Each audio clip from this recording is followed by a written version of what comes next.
March 2025 அரசு பொதுத் தேர்வில் வேதியியல் வினாத்தாள் எவ்வாறு அமைக்கப்பட்டிருந்தன என்பதை இந்த வீடியோவில் நாம் பார்க்க இருக்கிறோம். இந்த வீடியோவானது அதுக்கு அடுத்து வரக்கூடிய கல்வியாண்டு, அதாவது மார்ச் 2026-27 தேர்வு எழுதக்கூடிய மாணவர்களுக்கு உதவியாக இருக்கும். வேதியியல் வினாத்தாளினுடைய அமைப்பு உங்களுக்கு தெரியும்.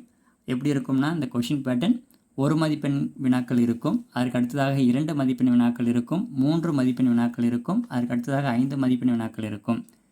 இந்த வினாக்கள் புத்தக வினாக்களாக கேட்கப்பட்டதா அல்லது உள்ளிருந்து இன்டீரியர் கொஷின் சொல்லுவோம் இல்லையா, அது மாதிரி கேட்கப்பட்டதா என்பதை இந்த வீடியோவில் நாம் பார்க்கலாம். முதலில் 1 மதிப்பெண் வினாக்கள் என்று எடுத்துக்கொள்வோம். அந்த 1 மதிப்பெண் வினாக்களில் மொத்த வினாக்கள் எவ்வளோ அப்படின்னா 15 கேள்விகள் கேட்குறாங்க. அந்த 15 கேள்விகளில் 12 கேள்விகள் ஒவ்வொரு பாடத்திற்கும் பின்னாடி இருக்கக்கூடிய புக் பேக் கொஷின்லேருந்து கேட்டிருக்காங்க. அப்போ நம்ம புக் பேக் கொஷின் நல்லா தெளிவாக படிச்சிருந்தோம்னா 12 வினாக்கள் தவறில்லாமல் எழுதியிருக்கலாம். அதுக்கடுத்தது உள்ளிருந்து கேட்கப்பட்ட இன்டீரியர் கொஷின் சொல்லுவோம் இல்லையா, ஒவ்வொரு பாடத்தில் இருந்தும் உள்ளிருந்து கேட்கக்கூடிய கேள்விகள் அப்படின்னு பார்த்தோம்னா 3 கேள்விகள் கேட்டிருக்காங்க. அப்போ மொத்தம் 15 வினாக்களுக்கு 12 வினாக்கள் கேட்டிருக்காங்க. அதாவது இந்த 15 1 மதிப்பெண் வினாக்களுமே ஒவ்வொரு பாடத்தில் இருந்தும் ஒவ்வொரு வினாக்கள் வீதம் கேட்பாங்க. அப்போ இங்கே புக் பேக் கொஷின் 12 கேட்டிருக்காங்க. இப்போ மொத்தம் 15 மதிப்பெண்களுக்கு 12 மதிப்பெண்கள் நாம் எழுதக்கூடிய வகையில், அதாவது புத்தக வினாக்களாக இருந்தன. அதற்கு அடுத்தது 2 மதிப்பெண் வினாக்கள் என்று எடுத்துக்கொண்டால் நாம் அங்கே 9 கேள்விகள் கேட்டிருக்காங்க. இதில் எழுத வேண்டியது 6 கேள்விகள் எழுதணும். 9 கேள்விகள் கேட்பாங்க, அதில் எழுத வேண்டியது 6 கேள்விகள் எழுதணும்.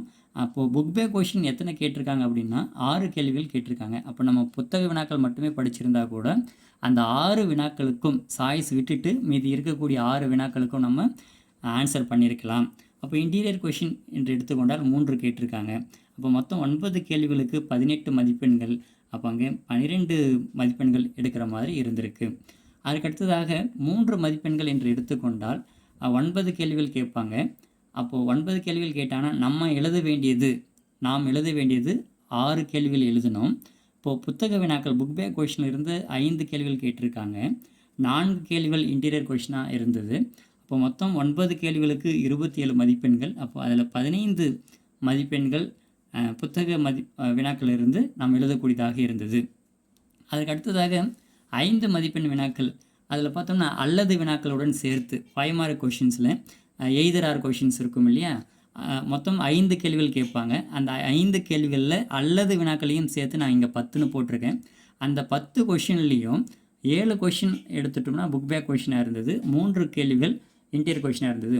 அப்போது இந்த 5 கேள்விகளில் ஒவ்வொரு கேள்வியும் பார்த்தோம்னா 5 கேள்விகளுமே புக் பேக் கொஷினாக இருந்தது. அப்போது அதில் 50 மதிப்பெண்களுக்கு 35 மதிப்பெண்கள் எடுக்கக்கூடியதாக இருந்தது. இப்போ மொத்தம் சாய்ஸ் எல்லாம் சேர்த்து 110 மதிப்பெண்கள். நம்ம எழுத வேண்டியது எவ்வளோ எழுதணும்? 70 மார்க் தான் எழுதணும். ஆனால் அவங்க கேட்டிருக்கிறது பார்த்திங்கன்னா மொத்தம் எவ்வளோவுக்கு, மொத்தம் சாய்ஸோடு சேர்த்து 110 மதிப்பெண்களுக்கு கேட்டிருக்காங்க இல்லையா. அப்போ நம்ம எழுத வேண்டியது 70 மார்க்குக்கு எழுதணும். அப்போது புத்தக வினாக்கள் என்று எடுத்துக்கொண்டால் 74 இங்கே பார்த்திங்கன்னா தெரியும் 74 மார்க் எழுதுகிற மாதிரி இருந்தது.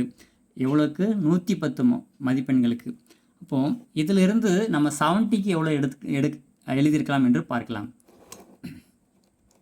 அப்போது 1 மார்க் என்று எடுத்துக்கொண்டால் 12 கொஷின் கேட்டிருக்காங்கன்னு சொன்னோம் இல்லையா, அப்போ 12 மார்க்கு.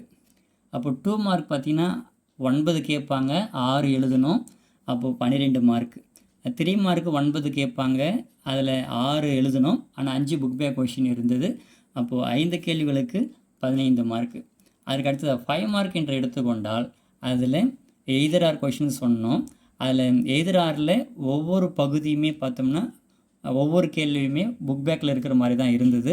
அப்போ 5 கொஷின் அதில் பார்த்திங்கன்னா கண்டிப்பாக புக் பேக்கில் இருந்து கேட்டிருக்காங்க. அப்போ அது எழுதுகிற மாதிரி தான் இருந்தது. மொத்தம் எவ்வளோன்னு பார்த்தீங்கன்னா 25 மார்க்ஸ் அதில் எழுதியிருக்கலாம். அப்போது 70 மார்க்குக்கு நம்ம எவ்வளோ எழுதியிருக்கலாம்னா 64 மார்க்குங்க எழுதியிருக்கலாம். 70க்கு 64 மார்க்குக்கு நம்ம ஆன்சர் பண்ணியிருக்கலாம். அப்போது மொத்தமாக நம்ம புத்தக வினாக்கள் மட்டுமே படிச்சிருந்தால் 64 மார்க் கண்டிப்பாக எழுதியிருக்கலாம். அப்போ நீங்கள் சென்டம் ஈஸியாக எடுத்திருக்கலாம். 100 மார்க் எடுக்கிறது என்பது இங்கே உறுதியாகிருக்கும். எனவே மாணவர்கள் புத்தக வினாக்கள் மீது அதிக கவனம் செலுத்தி நன்றாக படித்து முழு மதிப்பெண் எடுக்க வாழ்த்துக்கள்.